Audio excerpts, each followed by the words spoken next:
નમસ્કાર, હું છું ગોપી ઘાંગર અને આપ જોઈ રહ્યા છો નિર્ભય ન્યૂઝ. મારી સાથે તમને અત્યારે સ્ક્રીન ઉપર એડવોકેટ મેહુલ બોગરા દેખાઈ રહ્યા છે. આમ તો પોલીસને લઈને છેલ્લા ઘણા દિવસથી ખૂબ વિવાદ ચાલી રહ્યા છે. જિગ્નેશ મેવાણીએ એવું કીધું કે દારૂ ડ્રગ્સના જે અડ્ડા ચાલી રહ્યા છે તેને બંધ કરવામાં આવે, નહીતર પોલીસના પટ્ટા ઉતારી દેવામાં આવશે. મેહુલભાઈ પાસેથી આજે સમજીશું કે કાનૂની આ ભાષા જે છે, જો કાનૂનમાં આ ભાષાને કેટલી અપ્રૂવ માની શકાય મેહુલભાઈ, કારણ કે જે રીતની વાત કરવામાં આવી, પછી ગૃહમંત્રી હર્ષ સંઘવીનું નિવેદન આવ્યું અને સંસ્કારની વાત કરવામાં આવી, આ બધાને લઈને તમે શું કહી રહ્યા છો? હું ગોપીબેન આખા ઘટનાક્રમને 3 પહેલુમાં જોઉં છું. પહેલું તો કે ભાઈ, જો દારૂબંધીની વાત કરી તો એ સનાતન સત્ય કહી શકાય કે ગુજરાતની અંદર ખૂણે ખૂણે દારૂ મળે છે. હવે તો ડિજિટલાઇઝ થઈ ગયો છે. તમે ગૂગલમાં સર્ચ કરો એટલે લોકેશન બતાવે કે આ જગ્યાએ દારૂ મળે છે. બીજી બાબત અહીંયા એ છે કે પટ્ટા ઉતારી દેવાની વાત કરી છે. તો એ જિગ્નેશભાઈ હોય કે સામાજિક લેવલે કામ કરતો નાનો એવો કોર્પોરેટર હોય કે પછી ધારાસભ્ય હોય કે અન્ય કોઈ પણ જાગૃત નાગરિક હોય, એની પ્રાથમિક ફરજ છે કે જ્યારે લોકોના કામ ના થાય, એક ધારાસભ્ય તરીકે મને શું જવાબદારી મળે કે હું જનતાનો અવાજ કોઈ પણ કચેરી છે, કોઈ પણ સરકારી અધિકારી છે, રાજ્ય સેવક છે જે કામ નથી કરતો એની પાસે પહોંચાડું. તો જ્યારે જનસેવક પાસે જનતા જાય છે તો એ ઓબ્વિયસલી કોઈ પણ જગ્યાએ જવાનો છે, જનતાનું કામ કરાવવા માટે જનતાનો અવાજ ઉઠાવવાનો છે, એની ડ્યુટી છે ને એ કરે છે. હવે જ્યારે વાત એવી થાય છે કે પટ્ટા ઉતારવાની, તો એક સ્વાભાવિક દ્રષ્ટિકોણ છે કે કોઈ પણ ડિપાર્ટમેન્ટનો હેડ હોય ને, એ જ એના કર્મચારીઓના પટ્ટા ઉતારી શકે, એ સિવાય કોઈ ઉતારાવી શકે નહીં. એ સમજવા જેવી વાત છે. હું આગળ કોઈ પોલીસ વાળાને કહી દઉં કાલે હું તને ડિસમિસ કરું છું, તો કઈ થવાનું છે? નથી થવાનું, સ્વાભાવિક વાત છે. તો એનાથી પણ કઈ થવાનું નથી. પણ અમારી એક બેઝિક જવાબદારી શું હોય કે એક ડર પેદા કરીએ. જ્યારે કોઈ પણ રાજ્ય સેવક છે એ કઈ ખોટું કરે છે તો એનામાં ડર હોવો જોઈએ કે અમારા પટ્ટા ઉતરી જશે. તો એ જ મુખ્ય કામ એક જનસેવકનું છે અને એ જ મને કંઈક ને કંઈક જગ્યાએ લાગે છે કે જિગ્નેશભાઈ પોલીસ સ્ટેશનમાં કરવા ગયા હતા. પણ અહીંયા છે ને ઈગો કલેશ થયો છે. જે ત્રીજો પોઈન્ટ હું તમને કહું છું કે જ્યારે પણ કોઈ પણ રાજ્યના નાયબ મુખ્યમંત્રીને, હું આ શબ્દને સખ્ત શબ્દોમાં વખોડું છું, તમે તું તા કહીને બોલાવો તો સ્વાભાવિક છે કે એનો ઈગો હર્ટ થાય.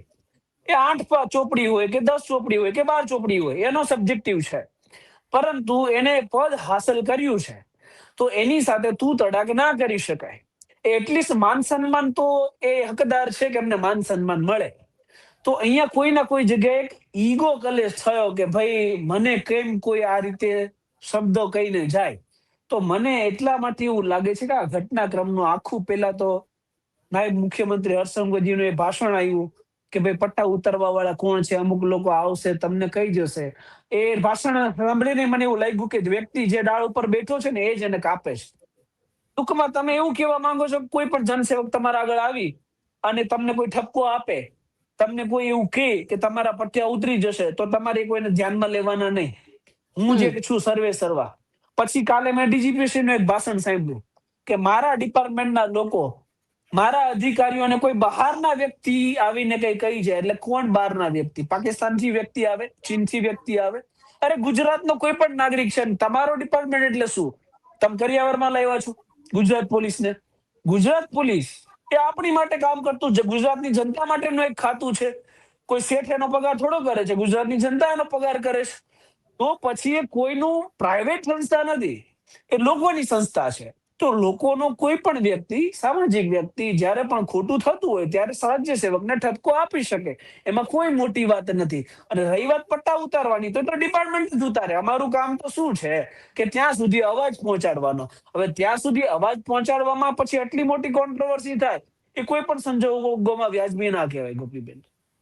પણ સાથે, કારણ કે જે રીતની વાત જિગ્નેશ મેવાણીએ કરી, ત્યારબાદ ગૃહમંત્રી હર્ષ સંઘવી મેદાનમાં આવ્યા અને હર્ષ સંઘવીએ સંસ્કારની વાત કરી દીધી. તમને લાગે છે કે આ બધું આખું એક પોલિટિકલી આખો ગેમ પ્લાન થઈ રહ્યો છે? કારણ કે જનતા તો છેલ્લે આમાં મૂર્ખ જ બને છે. દેખો, પોલિટિક્સ તો હોવાનું જ છે, કેમ કે છે સામે રાજકારણીઓ, તો રાજકારણ તો હોવાનું છે, એમાં કઈ ના નથી. પણ તો એ મુખ્ય મુદ્દો અને સમજદારીનો મુદ્દો એ છે, ફોર એક્ઝામ્પલ ગોપીબેન, મને કોઈ એવું કે વકીલિયા તું કેમ તારી વકીલાત જાડે છે, તો શું ખોટું લગાડવાનું છે? આવડી મોટી દુનિયા છે, જેને મજા આવે બોલે, વાણી અભિવ્યક્તિની આઝાદી છે. હું વકીલ છું તો લોકો મને કહે છે. હવે કોઈ 8 ચોપડી ભણેલો છે અને કોઈ એમ કે ભાઈ તું 8 ચોપડી છો, તો એમાં શું ખોટું લગાડવાની વાત છે? તમે છો તો એ સ્વીકારી લેવાનું છે સહજતાથી કે હું છું તો છું. એટલે ઈગો કલેશ કરીને પછી તમે આવડી મોટી કોન્ટ્રોવર્સી કરો, પછી આટલી મોટી રેલીઓ કાઢો, પોલીસ પરિવારો રેલીઓ કાઢે, કોના સમર્થનમાં? સત્યના સમર્થનમાં? તો કે નહીં, ભ્રષ્ટાચારીઓના સમર્થનમાં. ભ્રષ્ટાચારના પાપે જ દારૂ અહીંયા આખા ગુજરાતમાં વેચાય છે, ડ્રગ્સ વેચાય છે, યુવાધન બરબાદ થાય છે.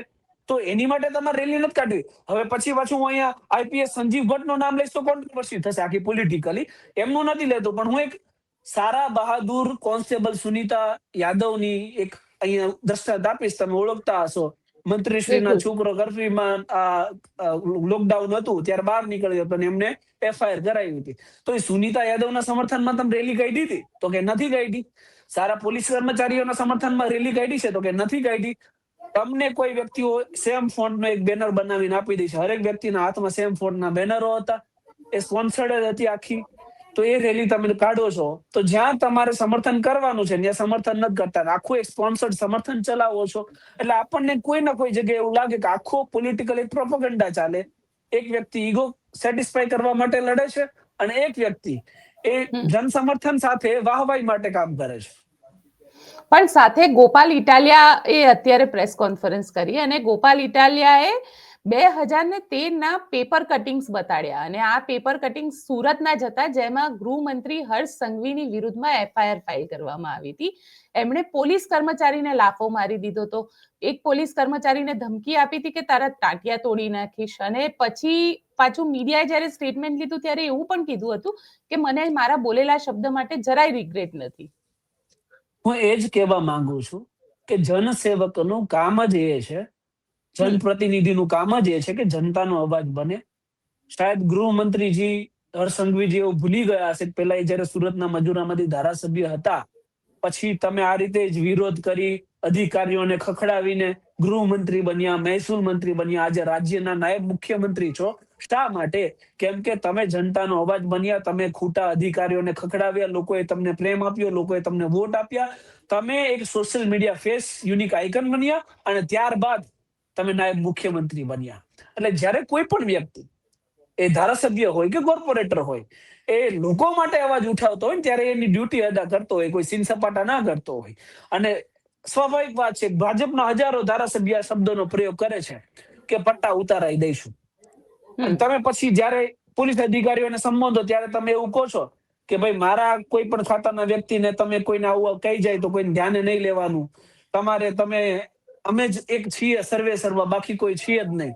જયારે આવા સ્ટેટમેન્ટો સાંભળીએ ને ત્યારે આપણને એવું થાય કે આ લોકો એક જો હુકમી ચલાવવા માંગે છે કે કંઈક ડિરેક્શન આપશું, કંઈક સારું કામ કરશું તો અમે જ કરશું, અમારા સિવાય અન્ય કોઈ ધારાસભ્ય છે એ વિરોધ પક્ષના હોય કે અન્ય કોઈ પણ પક્ષના હોય, એ લોકોને કઈ કામ કરવાના જ નથી. એ લોકો પોતાનું કામ કરશે ને જે બંધારણીય સંવિધાન એમને આપ્યું છે. પણ કારણ કે જે રીતે આખો વિવાદ હવે દિશા પકડી રહ્યો છે, ક્યાંક એવું નથી લાગી રહ્યું મેહુલભાઈ કે નેતા વર્સિસ પોલીસ, આ આખું એક નેતા વર્સિસ પોલીસ વાળી થઈ રહી છે? રાજ્ય સેવકો છે ને એક તો બેફામ હતા જ પહેલેથી. આવા ભાષણોથી તમે રાજ્ય સેવકોને, ખાસ કરીને પોલીસ વિભાગને વધુ બેફામ કરો છો. રહી વાત ભાષાની અને સંસ્કારોની, આગળ જે વાત થઈ, તો બેન જે પોલીસ સ્ટેશનમાં જે ભાષાનો ઉપયોગ થાય એ કદાચ આપણે બોલીએ ને તો આપણો વિડીયો અડધા સ્કીપ કરી દે અને આપણે આ લાઈવ પ્રોગ્રામ પણ બંધ કરવો પડે, એવી ભાષાનો પોલીસ સ્ટેશનમાં ઉપયોગ થાય છે, જે સૌ કોઈ જાણે છે. એટલે સંસ્કારોની વાત કરવાનો કોઈ મતલબ નથી. અહીંયા પોલીસમાં મુખ્યત્વે મને શું નડે છે કે દારૂબંધી માટે આ દેશમાં પ્રોહિબિશનનો લો છે ગુજરાતની અંદર, ડ્રગ્સ પાબંદી માટે એનડીપીએસ નો કાયદો છે. હવે કોઈ વ્યક્તિ વિરોધ કરે ને તો વિરોધ રોકવા માટે કોઈ કાયદો નથી. તો જે કાયદાઓ બનેલા છે એના અનુસંધાનમાં પોલીસને ચાલવું નથી. જેના માટે કાયદો નથી તો કે વિરોધ રોકવો, એના માટે બધાને આગળ આવવું છે, સ્ટેટમેન્ટો આપવા છે, મોટી મોટી ફાકા ફોજદારી કરવી છે. ક્યારેક ક્યારેક એવું લાગે કે રાજ્ય સેવકોને રાજકારણી બનાવી દે, બધાને ખેસ પહેરાવી દે એક એક પાર્ટીના અને યુનિફોર્મ કાઢી નાખે એટલે કામ પૂરું થાય. આ લોકોનું અત્યારે મુખ્ય કામ આ જ રહી ગયું છે કે આપણે પણ ભાષણબાજી કરો. અને એ જ ભાષણબાજીના ભાગરૂપે આપણે ડીજીપી નું એક નિવેદન સાંભળ્યું. હકીકતમાં ડીજીપી નો એ કોઈ રોલ જ નથી. એમનું કામ છે પ્રજાની સેવા કરવી, ડ્યુટીના ટાઈમે લોકોને સમય ફાળવવો અને ગુજરાતમાં કઈ રીતે સુરક્ષા અને સલામતી જળવાય એ જોવાનું છે, પણ એ કરવું નથી. એટલે પોલીસ પણ આવા સ્ટેટમેન્ટોથી ચોક્કસથી બેફામ થઈ રહી છે. સાથે પોલીસ પરિવારની વાત કરીશ તમારી સાથે, કારણ કે જે રીતે પોલીસ પરિવાર સામે આવ્યો, જન આક્રોશ યાત્રા કોંગ્રેસની હતી, રેલીમાં ત્યાં આગળ પહોંચી ગયા, વિરોધ કર્યો.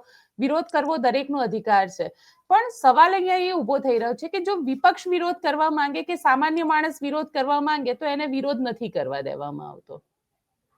અહીંયા પ્રશ્ન એ જ છે ને, અને એ જ બંધારણની ખૂબસૂરતી છે કે હરેક વ્યક્તિ વિરોધ કરી શકે, પણ જો વિરોધ પક્ષ વિરોધ કરે તો એ બધા આતંકવાદીઓ છે, અને એનો કોઈ વિરોધ કરે, વિરોધ પક્ષનો વિરોધ કરે તો એ લોકો બહુ સારા માણસો છે, એનો વિરોધ થવો જ જોઈએ.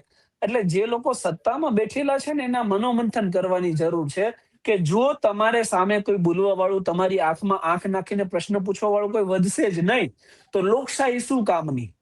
એટલે આ તો વિચારો ગોપીબેન કે ધારાસભ્ય છે જિગ્નેશભાઈ, હવે જો ધારાસભ્ય સાથે આ માહોલ હોય તો આમાં સામાન્ય નાગરિકને કાલે ઉઠીને પોલીસ સ્ટેશનમાં બોલવું હોય, અથવા કોઈ નાની મોટી દરજ્જો ધરાવતો કોઈ વ્યક્તિને પોલીસ સ્ટેશનમાં બોલવું હોય તો એની શું હાલત થાય. જો ધારાસભ્યને સમર્થનની રેલીઓ કાઢવી પડતી હોય તો સામાન્ય વ્યક્તિને તો ભૂલી જ જવાનું કે અમે પોલીસ સ્ટેશનમાં જઈને બોલી શકીએ. હવે તો માહોલ એક એવો ઉભો થશે કે કોઈ વ્યક્તિ પોલીસ સ્ટેશનમાં ખોટાને ખોટું કેવું હશે ને તો ડર છે કે ગૃહમંત્રી એવું કીધું છે કે તમારી સામે કોઈ થઈ જાય તો તમારી રીતે જોઈ લેવાનું. તો આ તો માહોલ એક તમે એવો બનાવો છો કે અમે નિરંકુશ છીએ, અમારી પર કોઈનો અંકુશ નથી ને અમને કોઈ આવીને કઈ કહી જવો જોઈએ નહીં. પોલીસ પરિવારોને પણ જે સત્યનું સમર્થન કરવાનું છે, જે હકીકતમાં જરૂર છે ત્યાં સમર્થન નહીં જાય. આ જ પોલીસ પરિવારો હમણાં થોડાક સમય પહેલા એ પોતાના ગ્રેડ પે ની માંગણી લઈને વિરોધ ઉપર ઉતર્યા હતા, ત્યારે વિરોધ પક્ષે જ એમને સમર્થન આપ્યું હતું. જાગૃત નાગરિકો જેના સમર્થનમાં બોલ્યા હતા ત્યારે તો તેમ સત્તા પક્ષની આગળ ધરણા ઉપર બેઠા હતા. ત્યારે સત્તા પક્ષ તમને નહોતો ગમતો, અત્યારે સત્તા પક્ષનો હાથો થઈ અને વિરોધ કરવા નીકળ્યા છે, એ પણ સાચાનો. અરે સૂર્યપ્રકાશની આગળ તમે હાથ રાખો તો એનાથી પ્રકાશ થોડો ઢંકાઈ જવાનો છે. એ સનાતન સત્ય છે કે ગુજરાતમાં દારૂબંધી હોવા છતાં દારૂ મળે છે, ડ્રગ્સ બેફામ થયો છે, યુવાધન બરબાદ થયું છે. આવા વિરોધ કરવાનો કોઈ મતલબ નથી, કેમ કે ગુજરાતની જનતા જાણે છે. કારણ કે યુવાનોનું અત્યારે પ્રમુખ સમસ્યા એ છે કે શિક્ષિત બેરોજગાર સૌથી વધારે છે, અને આ શિક્ષિત બેરોજગારો જે રીતે ડ્રગ્સ તરફ વળી રહ્યા છે, તમને આ ચિંતાનો વિષય લાગી રહ્યો છે? ચિંતાનો વિષય 100% છે બેન, પણ મેં કીધું ને હમણાં તમે ને હું આ મુદ્દા ઉપર ડિસ્કસ કરશું તો કદાચ આપણને કોઈ કોંગ્રેસી આપ્યા ઘોષિત કરી દેશે. આપણને કોઈ પાર્ટી હારે કઈ લેવા દેવા નથી. પણ થિંગ ઇઝ ધેટ કે જે ખોટું છે એ ખોટું છે. ખોટામાં તમે ખોટાને ખોટું ના કહી શકો ને, કહેવત છે, તો એમાં સહભાગી ના થાવ, ચૂપ રહો, મૂંગા રહો. બોલી નથી શકતા તો મૂંગા રહી શકાય, પરંતુ ખોટાને સમર્થન કરવા શા માટે નીકળી પડ્યા છો? યુવાધન બરબાદ થઈ રહ્યું છે. એટલે કદાચ બેન હું તમને સુરત શહેરની જ વાત કરું, સુરત શહેર છોડો મારા વિસ્તારની જ વાત કરું તો હરેક પાનના પાર્લરો છે ને બેન, ત્યાં તમને ડ્રગ્સની પડીકીઓ મળે રજનીગંધાની અંદર. ઇન્જેક્શનો તમે કોઈ પણ કોમર્શિયલના વોશરૂમમાં જાઓ ને એટલે નીડલ્સ વાળા ઇન્જેક્શનો મળે. આ ગુજરાતની, સુરતની અને યોગીચોક વિસ્તારની વાત છે. તો એટલું યુવાધન બેફામ છે. હવે જે અમને દેખાય છે એ પ્રશાસનને નથી દેખાતું, એ તંત્રને નથી દેખાતું, અને કોના પાપે આ જેટલા પોલીસ સ્ટેશનની અંદર ભ્રષ્ટાચારી રાક્ષસો બેઠા છે ને એના પાપે યુવાધન બરબાદ થઈ રહ્યું છે. અને એ લોકોને આપણે એવું ના કહી શકીએ કે તમે ભ્રષ્ટાચારી રાક્ષસો છો, એમને ખોટું લાગી જાય. બેમાનને બેમાન ન કહી શકીએ. અત્યારે ચોરને સાહુકાર કેવો પડે એવો ઘાટ છે આખો. તો ટૂંકમાં આ લોકોની એક પોલિસી અત્યારે એક્ઝિક્યુટ કરવા માંગતા હોય એવું લાગે છે કે કોઈ પણ વ્યક્તિ વિરોધ કરવો જ ન જોઈએ. વિરોધ કરે ને તો કાં તો એને એન્ટી પોલીસ ઘોષિત કરી દો કે પોલીસ વિરોધી છે, કાં પછી એને એન્ટી ગવર્મેન્ટ ઘોષિત કરી દો કે આ સરકાર વિરોધી છે, કાં તો એને એન્ટી નેશનલ છે એટલે કાંઈ ના વધે તો આ રાષ્ટ્ર વિરોધી છે, આ ઘોષિત કરી દો. આવી પોલિસી ચાલે છે. પણ આ જે પોલિસી છે એમાં તમને શું લાગી રહ્યું છે કે લોકશાહી કેટલી ખતરામાં છે? તો પછી એ જ થયું ને કે મેં હમણાં એક વિડીયો એમાં મૂક્યો છે અને મેં કીધું છે કે તમને જો વિરોધ એટલો બધો ના જ ગમતો હોય ને તો કેન્દ્રમાં તમારી સરકાર છે, કોન્સ્ટિટ્યુશનલ અમેન્ડમેન્ટ લાવો, બંધારણીય સુધારા લાવો, એક પ્રાવધાન એડ કરો કે કોઈ પણ વ્યક્તિઓ વિરોધ કરે ને એને સીધી ફાંસીની સજાની જોગવાઈ. બરાબર, એટલે એમને ફાંસી આપી દો, એટલે તમારે વિરોધ સહન ના કરવો, તમે તાનાશાહીની સ્થાપના કરી દો, એટલે પછી કોઈ વાદ વિવાદ રહે નહીં, કોઈ વિરોધ કરવા વાળો વ્યક્તિ ટકે નહીં. જો બંધારણ છે, જો 19(1) વાણી અભિવ્યક્તિની આઝાદી આપે છે, તો આ દેશના નાનામાં નાના વ્યક્તિ, નાગરિક, કોઈ જાગૃત વ્યક્તિ, કોઈ ધારાસભ્ય, કોઈ સંસદ સભ્ય, હરેક વ્યક્તિનો એક બંધારણીય અધિકાર છે કે ખોટાને ખોટું આંખમાં આંખ નાખીને કહી શકે. અને એનો કોઈ જયારે ઉપયોગ કરે ને ત્યારે એને દબડાવવાની જગ્યાએ, એની સામે વિરોધ નોંધાવવાની જગ્યાએ, એની સામે રેલીઓ કાઢવાની જગ્યાએ એ વસ્તુઓને સમજો, તમે મનોમંથન કરો કે અમારી ક્યાં ભૂલ છે અને ભૂલ સુધારવાનો પ્રયત્ન કરો ને, ત્યારે સાચા અને ખરા અર્થમાં તમે સત્તા પક્ષમાં બેઠા કહેવાય. 156 તમને જે સીટ આપી એ સાર્થક કહેવાય. કારણ કે અત્યારે તો સ્થિતિ એવી છે મેહુલભાઈ કે પત્રકાર બોલે તો તેના ઉપર પણ એફઆઈઆર કરવામાં આવી રહી છે. એટલે કોઈ પણ બોલવું ન જોઈએ. અભિવ્યક્તિની આઝાદી, કારણ કે આજે સંવિધાન દિવસ છે અને સંવિધાન દિવસના દિવસે જ આપણે સંવિધાનની અંદર જ્યાં અભિવ્યક્તિની આઝાદી રહેલી છે તે અભિવ્યક્તિની આઝાદી આપણને દેખાતી જ નથી. એ જ દુર્ભાગ્ય છે કે આજે સંવિધાન દિવસના દિવસે આપણે અભિવ્યક્તિ ઉપર આઝાદીની વાત કરવી પડે છે. વિકસિત દેશો, તમે મોટા મોટા બળગા ઠોકો ત્યારે વિકસિત દેશો અત્યારે શિક્ષણ, આરોગ્ય આ ક્ષેત્રમાં આગળ છે. ત્યાં પાયાની સુવિધાઓનો અભાવ નથી. અને આજે આપણા દેશની અંદર, ભારત દેશની અંદર આજે આપણે એ જ મુદ્દા ઉપર અટક્યા છીએ કે આપણી અભિવ્યક્તિની આઝાદી છે કે નથી. આપણી આજે બોલ્યા છીએ તો કાલે આપણા ઉપર એફઆઈઆર થશે કે નહીં થાય, એ જ વિચારવાનું. આપણો પરિવાર એ જ ચિંતા કરશે કે આ વ્યક્તિ જનતા માટે બોલે છે તો કાલે ઉઠીને કઈ જેલમાં મળશે, આની માટે કેટલા ટિફિન મોકલવા પડશે, કેટલા જોડી કપડા લઈને જેલમાં મોકલવાનો થશે. તો આપણો પરિવાર આ જ ચિંતામાં રહી છે. એટલે જ દુર્ભાગ્ય છે કે આપણે વિકસિત દેશો, અમેરિકા હોય, ચીન હોય, એનાથી બહુ પછાત છીએ. હજી 100 વર્ષ લાગી જશે એમની કમ્પેરિઝન કરવામાં, કારણ કે આપણે આ દેશમાં બેસીને હજુ એ જ ડિબેટ કરી રહ્યા છે કે આપણે બોલી શકશું કે નહીં બોલી શકીએ. પછી એ તો પછી દૂરની વાત છે કે આપણે એના ડેવલપમેન્ટ હારે કમ્પેરિઝન કરીએ કે આપણે ક્યાં પહોંચ્યા છીએ અને એ દેશો ક્યાં પહોંચ્યા છીએ. મેહુલભાઈ, તમને એવું લાગે છે કે ખરેખર દારૂ, ડ્રગ્સ જેવી જે વસ્તુઓ છે એ દૂષણને રોકવો હોય તો ખરેખર સરકારે એક્શન લેવા જોઈતા હતા, પણ આ રિએક્શન કંઈક અલગ વસ્તુના આવી રહ્યા છે. મુદ્દો જ ડાયવર્ટ થઈ ગયો. મુદ્દો હતો દારૂ અને ડ્રગ્સનો, અને હવે મુદ્દો થઈ ગયો છે ઈગો સેટિસ્ફેક્શનનો કે ભાઈ હું નાયબ મુખ્યમંત્રી છું તો તમારી જવાબદારી નાયબ મુખ્યમંત્રી તરીકે એ છે કે વ્યક્તિ શું બોલ્યો છે ને એને પોતાના મનમાં ના લગાવો. એ વ્યક્તિ કયા કન્ટેક્સમાં બોલ્યો છે, કયા સંદર્ભમાં બોલ્યો છે એ જોવો. ખરી હકીકત છે ને કે દારૂ અને ડ્રગ્સ મળે છે, યુવા ધન બરબાદ થાય છે. હજુ ગઈ 15મી ઓગસ્ટે પ્રધાનમંત્રીએ નિવેદન આપ્યું હતું દિલ્હીથી, લાલ કિલ્લાથી, કે ભાઈ યુવા ધન આપણું ડ્રગ્સ તરફે જઈ રહ્યું છે, બરબાદ થઈ રહ્યું છે, સુધારવાની જરૂર છે. અમથા તમે કોઈ પણ સંબોધનમાં માનનીય વડાપ્રધાન નરેન્દ્ર મોદી એમ કહીને આપણી સ્પીચ આપણે ચાલુ કરીએ, બધી ક્રેડિટ આપણે એને જ આપીએ, તો આ માનનીય વડાપ્રધાન નરેન્દ્ર મોદીજીના જ શબ્દો છે કે ભાઈ યુવાધનને ડ્રગ્સ થી હટાવો, એમને બચાવો. તો એમને બચાવવા માટે તમે ગુજરાતમાં શું કરી રહ્યા છો?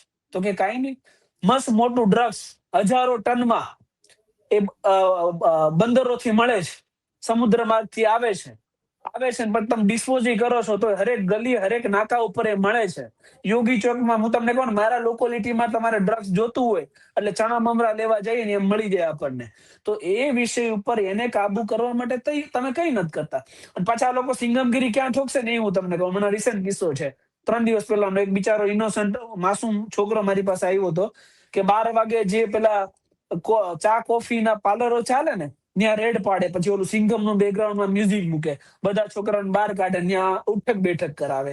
એટલે પાન પાર્લર ને ચાની ચુસ્કી લેવા જે લોકો જાય એ ક્રાઇમ કરે છે, પણ દારૂના અડ્ડા 24 કલાક ચાલે તો that is fine, that is okay, એમાં કઈ વાંધો નથી. હકીકતમાં જે ક્રાઇમ કંટ્રોલ કરવાની જરૂર છે ત્યાં પોલીસ બળનો ઉપયોગ થતો નથી. હકીકતમાં જો તમારે વિરોધ કરવો જ હોય ને તો બુટલેગરોનો વિરોધ કરો, ડ્રગ્સના જેટલા કરવા વાળા અને એને સમર્થન કરવા વાળા વ્યક્તિઓ છે ને એની માટે રેલી કાઢો, એનો વિરોધ કરો. તો હકીકતમાં જે આપણું યુવાધન બરબાદ થઈ રહ્યું છે ને એ કોઈ સારા માર્ગે ડાયવર્ટ થાય અને ગુજરાતનું કંઈક કલ્યાણ થાય. પણ મેહુલભાઈ, સતત પોલિટિકલ લીડરો એવા આરોપ લગાડે છે કે આ ડ્રગ્સ માફિયા હોય કે દારૂના બુટલેગરો હોય, અલ્ટિમેટલી અધિકારીઓ થકી તો ભાજપના નેતાઓ જ આની અંદર બેનિફિટમાં રહે છે, એ જ કમાય છે. તમે 182 ધારાસભ્યો છે, એમાંથી સત્તા પક્ષના કરીબ કરીબ ખરીદાઈને વેચાય ને પછી ફિક્સ આંકડો આપણી પાસે યાદ ન રહે, કારણ કે એટલા બધા ખરીદાઈને વેચાય. 156 જેટલા છે, તો 156 162 ધારા, હા 162 162, હા 162 છે ખરીદાઈને વેચાઈને. તો 162 માંથી ક્યારે કોઈ ધારાસભ્યને તમે દારૂ વિશે, ડ્રગ્સ વિશે વિરોધ કરતા જોયો નથી જોયો. થોડા ઘણા જે વિરોધ કરે છે એની વિરુદ્ધ આ રીતની અત્યારે માહોલ બને છે, આખો પોલિટિકલ પ્રોપોગન્ડા રચાય ને એનો વિરોધ થાય. પરંતુ જેને સત્તા આપી છે, જેના મુખ્યમંત્રી, નાયબ મુખ્યમંત્રી અને આખા મંત્રાલયો છે, એ વ્યક્તિઓને ક્યારેય આપણે આપણા યુવા ધનને બચાવવા માટે કઈ એક સ્ટેન્ડ લેતા આપણે જોયા નથી. ધારાસભ્યો ખુદ પોતાના વહીવટદારો પાસેથી, આ ઠેકેદારો પાસેથી કવરો લેતા હોય છે. જનતા જાણે છે અને જગ જાહેર છે અને બધાને ખબર છે. પરંતુ એ હપ્તાની મલાઈ મળે છે, પોતાનું થાય છે, પોતે વિદેશોમાં જાય છે, વિદેશી બ્રાન્ડ પીવે છે, અહીંયા બિચારા મજૂરિયાઓ દારૂબંધીને લીધે દેશી પી લઠ્ઠાકાંડમાં મરી જાય છે. એ એક પ્રશ્ન છે. તો તકલીફ શું છે કે જ્યાં વિરોધ કરવાનો છે ને આ લોકોને, ત્યાં એમને કોઈ લેવા દેવા નથી. 162 હોય કે 164 હોય, હું તો કહું છું આ લોકો 182 થઈ જાય ને, તો આમાંથી કોઈ વ્યક્તિ સત્યને સમર્થન કરી શકે ને, એવો કોઈ વ્યક્તિ મને નથી દેખાતો. મને તો ગમ્યું ગોપાલભાઈ વિરોધ કર્યો કે ભાઈ ચાલો સત્ય છે, પણ પાર્ટી પોલિટિક્સ અલગ વાત છે, કે જે સનાતન સત્ય છે, જે જનતાના હિતમાં છે, એને સમર્થન કરે ને એ સાચો નેતા કહેવાય, એ સાચો જનપ્રતિનિધિ કહેવાય. અહીંયા તો કેવું છે કે ભાઈ આ કોંગ્રેસીઓ છે તાને સપોર્ટ ના કરે, આપીઓ છે તાને સપોર્ટ ના કરે. એટલે ભાઈ એનો કન્ટેક્ટ શું છે, મુદ્દો શું છે? લોકોના હિત માટે આગળ આવ્યો છે તો એને સમર્થન કરો. અને સમર્થન નથી કરી શકતા તો મૂંગારો, એમને જોવો, સહન કરો. પણ આવી રીતે ખાલી ખોટા પોલિટિકલ પ્રોપોગન્ડા બનાવીને જે વ્યક્તિ આગળ આવ્યો છે કે સારા માટે, એનો વિરોધ કરી અને એને ડિમોટિવેટ તો ના કરો. તો ટૂંકમાં કહેવાનું એ છે કે જો તમારી પાસે મેજોરિટી છે ને, તો એ મેજોરિટીનો સદુપયોગ કરો, પાવરનો સદુપયોગ કરો અને ગુજરાતને બચાવો. એટલે ભાજપના નેતાઓને એ તો ખબર છે કે દારૂ અને ડ્રગ્સ વેચાય છે, પણ કામ કોઈને કરવું નથી. કદાચ બોટલો એ પણ ખુદ લેતા હોય ને ત્યાંથી, એટલે કદાચ ના પણ કરે. અચ્છા, છેલ્લો સવાલ તમને પૂછી લો, કારણ કે જે રીતે પોલીસ ડીજીપી વિકાસ સહાયનું પણ સ્ટેટમેન્ટ આવ્યું અને પોલીસ પરિવારના લોકો પણ આવ્યા સામે, આ બધાની વચ્ચે તમને ઓવરઓલ શું લાગે છે કે મુદ્દો એ રાજનીતિનો, કારણ કે ડ્રગ્સ અને દારૂ તો પણ કદાચ એનાથી માણસ મરી નહીં જાય, લઠ્ઠાકાંડ જેવી વસ્તુ જે છે, જે ડુપ્લિકેટ દારૂ પીવે છે, પણ સવાલ એ આવે છે કે ડ્રગ્સ જે નાના બાળકોને બરબાદ કરી રહ્યું છે, અને ડ્રગ્સ ગુજરાતની અંદર આમ જોવા જઈએ તો પોલીસ એવું કહેતી હોય છે કે અમે 14,000 કરોડનું ડ્રગ્સ પકડ્યું, કે અમે આટલા વર્ષની અંદર આટલું ડ્રગ્સ પકડ્યું. સવાલ એ ઉભો થાય કે ભારતીય જનતા પાર્ટીમાં અને એમાં પણ ખાસ કરીને હર્ષ સંઘવીના ગૃહમંત્રી બન્યા પછી આટલું બધું પકડાયું છે. એટલે ક્યાંક આ પહેલા પણ આવતું હતું કે ગૃહમંત્રી આટલા સ્ટ્રિક્ટ થયા એટલે હવે પકડાવા લાગ્યું, કે શું આખું તમને શું લાગી રહ્યું છે? ડ્રગ્સ પકડાય છે, એનાથી મોટી વસ્તુ એ છે કે ડ્રગ્સ વેચાય છે, ડ્રગ્સ કન્ઝ્યુમ થાય છે, યુવાધન એને કન્ઝ્યુમ કરે છે. તો ડ્રગ્સનો નશો એ ગુજરાતની અંદર અત્યારે કોમન થઈ ગયો છે. એ મેજર વસ્તુ છે. કેટલું વેચાય, કેટલું પકડાય એ મેટર નથી કરતો, એ બંધ થાય ને એ મેટર કરે છે, પહેલી વાત. બીજી બાબત શું છે કે અહીંયા એ જ તો એક ટેકનિક છે કે આપણના શરીરમાં કંઈક દુખાવો હોય ને, એનાથી મોટો દુખાવો થાય ને એટલે પછીનો દુખાવો આપણને ભૂલાઈ જાય. સેમ કન્ટેક્સમાં અહીંયા મુખ્ય મુદ્દો હતો દારૂ અને ડ્રગ્સ. મુદ્દા આખો ડાયવર્ટ થઈ ગયો. કેમાં? તો કે તમે પોલીસના પટ્ટા ઉતારવાની વાત કેમ કરી? હવે એ તો પોલિટિકલ વાત હતી. હવે પોલિટિકલ વાતમાંથી પણ પાછો સ્વિંગ થયો કે હવે પોલીસ અધિકારીઓ સ્ટેટમેન્ટ આપે છે કે આપણા પટ્ટા કોણ ઉતારે? આપણે ડિપાર્ટમેન્ટના વ્યક્તિઓ છે, આપણે આપણું જોઈ લઈશું. એટલે કે આપણે ચોરી કરીએ છીએ અને ચોરીની આપણી આખી જમાત છે, આપણે ભાગબટાઈ કરી લઈશું. બહારના વ્યક્તિ કોઈ આવીને આપણને કહી ના જવો જોઈએ કે તમે ચોરો છો. એટલે આ પ્રકારના સ્ટેટમેન્ટો અને આ પ્રકારના નિવેદનો ચાલે છે. તો જે મુખ્ય મુદ્દાઓ છે એને ભટકાવવા માટે આખો એક આ પોલિટિકલ પ્રોપોગન્ડા છે, કે જે મેઇન મુદ્દો છે એ શું છે? દારૂ અને ડ્રગ્સ. તો એ મુદ્દાને કોઈ ના કોઈ જગ્યાએ ઓવરલેપ કરી લેવામાં આવે, લોકો આ મુદ્દાને ભૂલી જાય, સામે બાદિયા કરે. આ ભાઈ ભાજપનો સમર્થક છે તો એને સમર્થન કરશે, કોંગ્રેસનો સમર્થક છે તો એને સમર્થન કરશે. પણ હકીકતમાં ગૃહમંત્રીને, નાયબ મુખ્યમંત્રીને અથવા આખા સત્તા પક્ષને જે કામ કરવાનું છે એ છે દારૂબંધી અને ડ્રગ્સને નાથવાનું. હું તો કહું છું કે ડીજીપીએ જે આ સ્ટેટમેન્ટ આપ્યું ને એ જગ્યાએ આવી ગયા હોત અને એવું કીધું હોત કે પટ્ટા બધા ઉતારવાની વાતો બધી સાઈડમાં રહી, પરંતુ જે લોકો સ્પોન્સર થાય છે, જે લોકો આને સમર્થન કરે છે અને જે અધિકારીઓ આમાં સામેલ છે કે જેના પાપે ડ્રગ્સ વેચાય છે, એ ક્યારેય ક્યાંયથી ડ્રગ્સ પકડાણું અને ક્યારેય ક્યાંકથી ડ્રગ્સ મળ્યું તો એ જે તે અધિકારીને ઘરે બેસાડી દે ડિસમિસ કરીને. ક્યારેય મારા ગુજરાતની અંદર ડ્રગ્સ મળવું જોઈએ નહીં. આવું સ્ટેટમેન્ટ આપી શક્યા? તો કે નથી આપી શક્યા. કેમ કે એ તો એનો મુદ્દો જ નથી. એનો મુદ્દો શું છે કે અમારા પટ્ટા ઉતારવા વાળા તમે કોણ? અમે ગુજરાતની જનતા છીએ અને અમારી માટે જ તમે છો. જ્યારે તમે ગુજરાતની જનતા માટે કામ કરતા બંધ થઈ જશો ને, ત્યારે વિરોધ જ એટલો થશે કે તમારા પટ્ટા ઓટોમેટિક ઉતરી જશે. એમાં કોઈ મોટી વાત નથી. અમારું કામ જ એ છે કે તમારા મનની અંદર હંમેશા એ ભય રહે કે તમે ખોટું કરો છો ને તો તમારા પટ્ટા ઉતરી જશે. એ ભય પેદા કરવા માટે જ અમે છીએ અને અમે નિરંતર કામ કરતા રહેવાના છે. બિલકુલ મેહુલભાઈ, આપ અમારી સાથે જોડાયા તેના માટે આપનો ખૂબ ખૂબ આભાર. ધન્યવાદ ગોપીબેન. તો આપ શું માનો છો મને કોમેન્ટ બોક્સમાં ચોક્કસથી લખીને જણાવજો અને અમારી ચેનલ નિર્ભય ન્યૂઝને લાઇક, શેર અને સબસ્ક્રાઇબ કરવાનું ભૂલશો નહીં. આભાર.